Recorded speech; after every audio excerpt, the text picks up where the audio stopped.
Hello. If you are watching this video, it's probably because your furnace is not working at home. If you were ever stuck in a situation, such as in my case, where you came home, you realized that your house is cold and your furnace is not working. What are some of the steps that you can do as a homeowner to try to resolve the issue without having to call a technician? In my situation, came home, the house temperature was 48 degrees, realized the furnace was not working. What are some of the things that can be done or you can do as a homeowner? Okay, first thing you want to do is you want to check the thermostat. Make sure that if it's battery powered, that the battery is not dead. Another thing you want to do is take a look at the LCD screen of your thermostat if you have an LCD screen, and make sure that it's actually clicking on and off. The way you can do that is try to reduce the temperature and see if it clicks off, and then increase the temperature and see if it clicks back on. If you don't hear a clicking noise, that means the thermostat is most likely not working.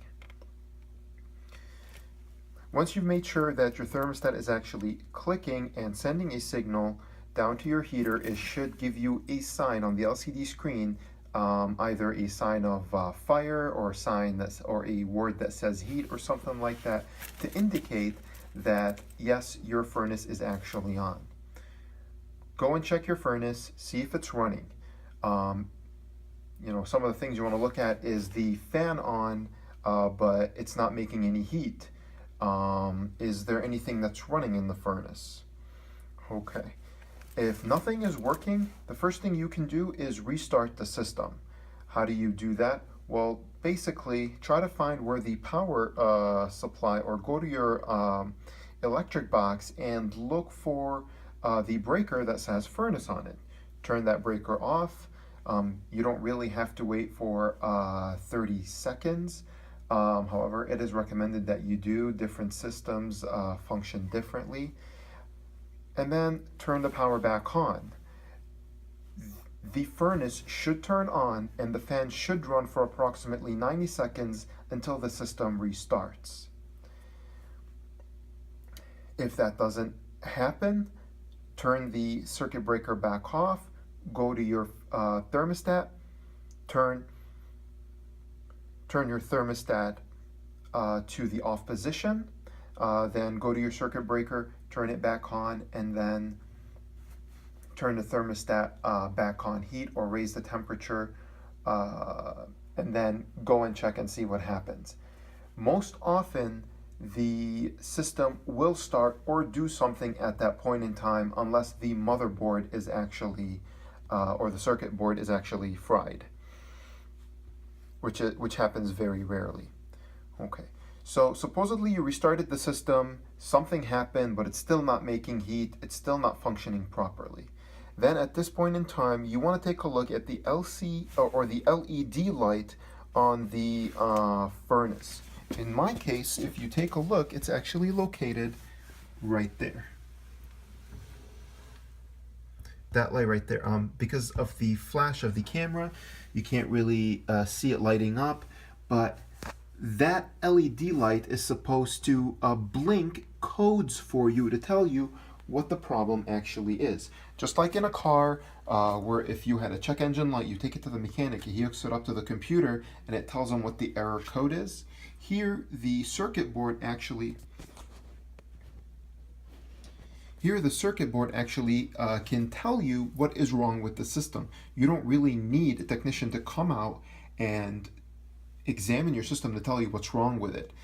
They basically just take a look at that LED light, and basically it gives them a binary code blinking light, and basically tells them what's wrong.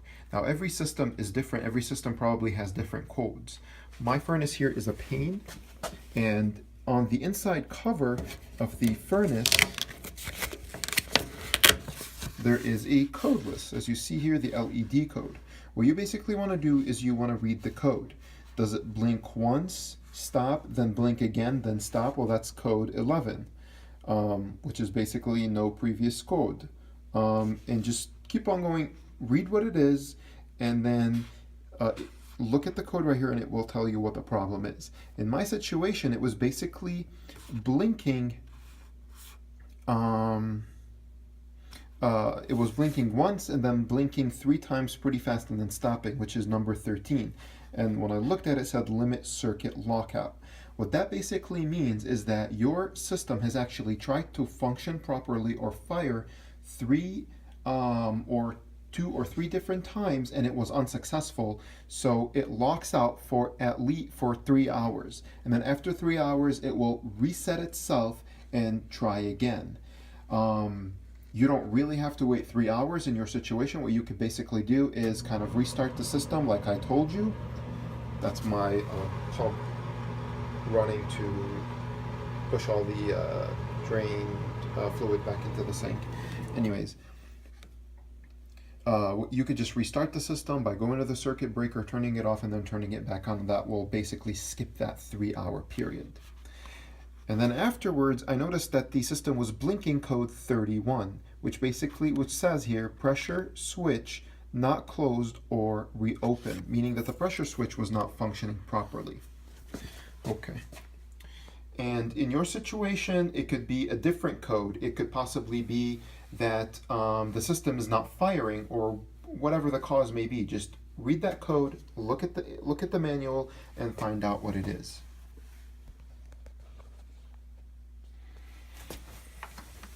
Okay, now let's take a look inside here and see what we have. So right here we have the combustion chamber.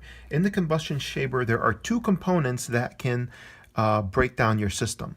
The first component is the lighter, which you could probably see it. It's located right in there. Here, I could show it to you from the top. It's right there, and it basically lights up really bright orange, meaning that the tungsten filament is heating up, and then once the gas hits it, it lights up. You also have another element, which is right there, this piece right here. That is an indicator. It tells your circuit board that yes, the combustion has started, there is fire, there is heat, and let's keep on going.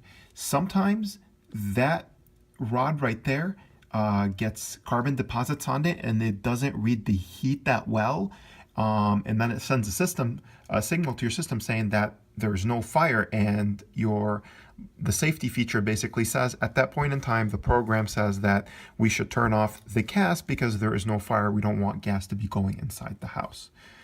So that's 1 or 2 problems you can have right there.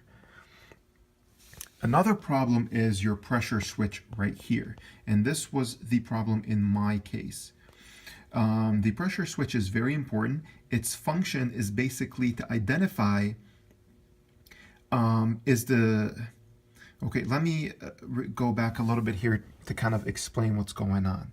So you have this black tube right here, which has the natural gas or propane or oil or whatever it is in your situation, which kind of blows natural gas into the combustion chamber. And as you can see, it's open, so it can suck oxygen from around it.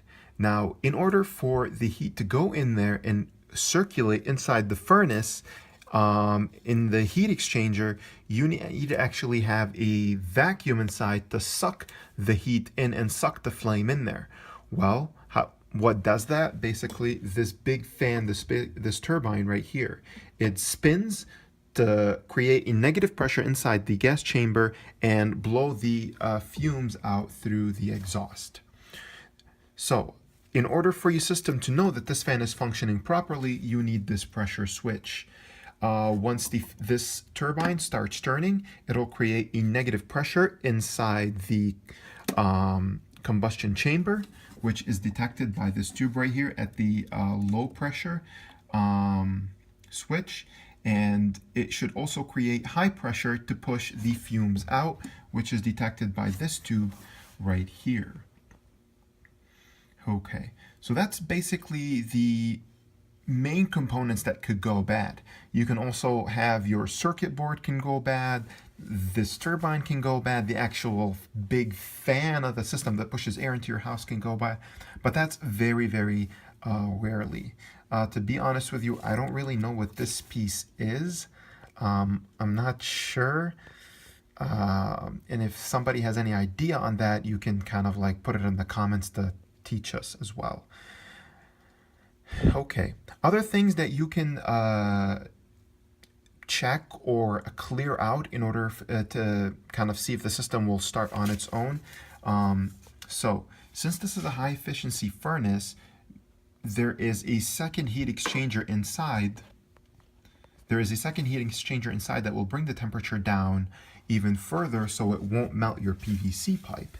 Now in that case, the heat in the gas is lower and it doesn't rise as properly, and it can cause condensation in your exhaust, which will drip back down. Now there is supposed to be a drain for the system, which you can see is right over there. And in my case, it comes in this PVC pipe down to this pump and it sends it off to the sink drain. That can get clogged right there. It might even back up in your pressure switch. So make sure that there's no blockage inside your drain that may be causing any problems. Another thing you can do is you can unhook the exhaust pipe and make sure there's no blockages right there.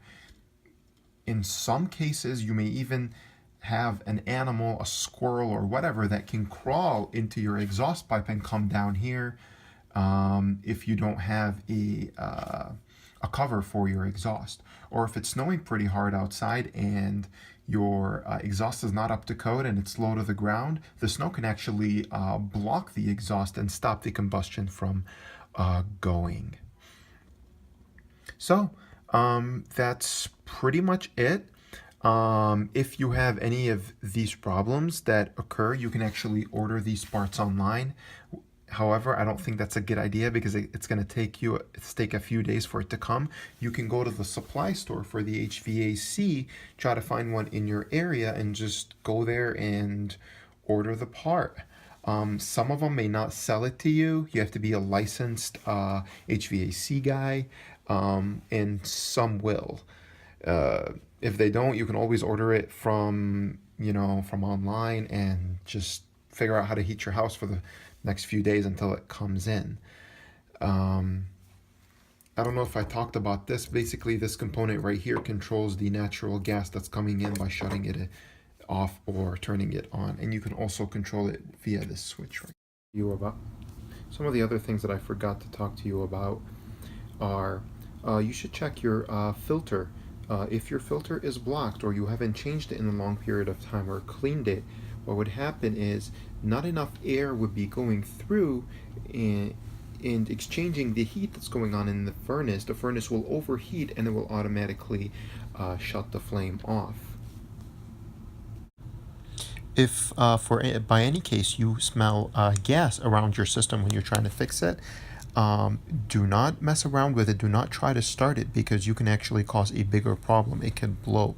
In this case, if you don't feel comfortable, I suggest you have somebody come out and take a look at your system. If you feel comfortable doing it, you can get some soap and water and try to figure out where the leak is at and see if you can come up with a solution. However, I do not recommend you do it if you don't feel comfortable with it.